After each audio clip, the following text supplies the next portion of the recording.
Hi guys, welcome to clinical centric. दोस्तों, एक नई वीडियो में स्वागत है आपका।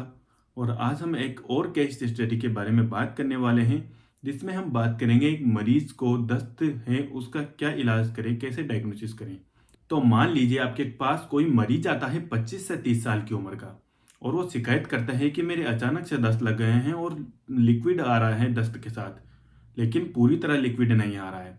इसके साथ साथ पेट दर्द हो रहा है, गैस भी बन रही है, डकारें आ रही है, और जो कुछ भी खा रहा हूँ वो पच नहीं पा रहा है, बाहर निकल रहा है सीधा।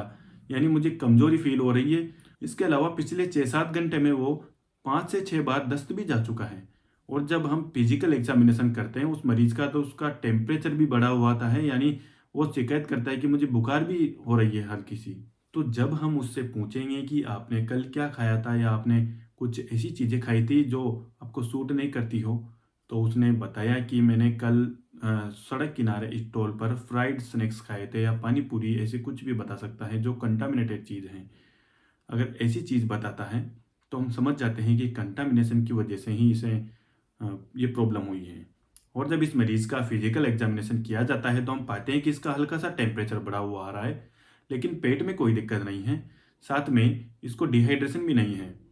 तो इस बीमारी को कहते हैं एंट्रो इन्वेजिव डायरिया या एंटेरो इन्वेजिव इन्फेक्शन।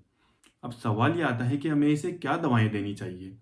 क्या हम इसके लिए एंटीबायोटिक यूज करेंगे, और अगर करेंगे तो कौन से करेंगे, और इसके अलावा हमें एंटी डायरियल ड्रग्स देनी चाहिए या नहीं, या फिर हमें सिम्टोमेटिक ट्रीटमेंट से इसे ठीक करना चाहिए। ये हमारे मन में सवाल आते हैं।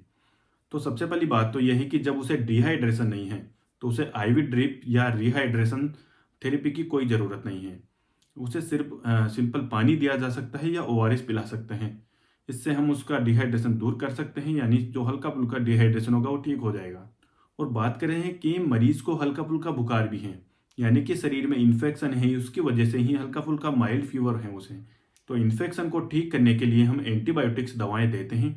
और ये जो बीमारी है एंटेरो इन्वेजिव इन्फेक्शन, इसमें हम ऑफ्लॉक्सासिन या सिप्रोफ्लॉक्सासिन एंटीबायोटिक दे सकते हैं।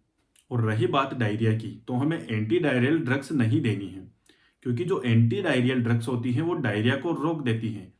लेकिन जो आंतों में इन्फेक्शन जमा है वो इन्फेक्शन ठीक नहीं होगा, उससे पहले ही दस्त रुक जाएगा, तो इन्फेक्शन ठीक नहीं होगा। तो इसीलिए हम एंटी डायरियल ड्रग्स नहीं देंगे, बल्कि एंटीबायोटिक्स जो सिप्रोफ्लॉक्सासिन या ऑफ्लॉक्सासिन है वो कंटिन्यू रखें, ताकि इन्फेक्शन धीरे धीरे ठीक होगा तो ये बीमारी अपने आप ठीक हो जाएगी।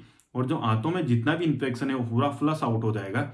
उसके बाद ये दस्त अपने आप ठीक हो जाएगा। अब मेन बात यह है कि हम दस्त की दवा नहीं देंगे तो मरीज को आराम कैसे मिलेगा। तो मरीज को आराम देने के लिए आप कुछ सिम्टोमेटिक दवाइयाँ दे सकते हैं, जैसे कि पैरासीटामोल दी जा सकती है फीवर के लिए। पेट दर्द के लिए आप डाइसाइक्लोमाइन टैबलेट दे सकते हैं। और इसके अलावा जो भी सिम्टोमेटिक्स उसमें प्रॉब्लम्स आ रही हैं उसके हिसाब से आप कुछ दवाइयाँ दे सकते हैं, सिम्टोमेटिक ट्रीटमेंट दे सकते हैं। लेकिन आपको इन्फेक्शन दूर करने के लिए एंटीबायोटिक्स ही देनी पड़ेगी, और एंटीबायोटिक्स से जैसे जैसे इन्फेक्शन ठीक होगा उसकी सारी प्रॉब्लम दूर हो जाएगी, और जो इन्फेक्शन है वो भी ठीक हो जाएगा।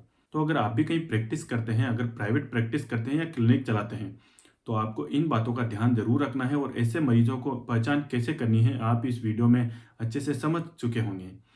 और अगर ऐसे मरीज आए तो उनको क्या टैबलेट्स देनी है वो भी आपको जानकारी मिल चुकी होगी। तो आशा करते हैं वीडियो आपके लिए काफ़ी हेल्पफुल रही होगी। तो वीडियो को लाइक करें और चैनल को सब्सक्राइब करें, और आपके साथ ही जो भी प्रैक्टिस करते हैं उनके साथ शेयर करें, ताकि उनको भी अच्छी नॉलेज मिल सके।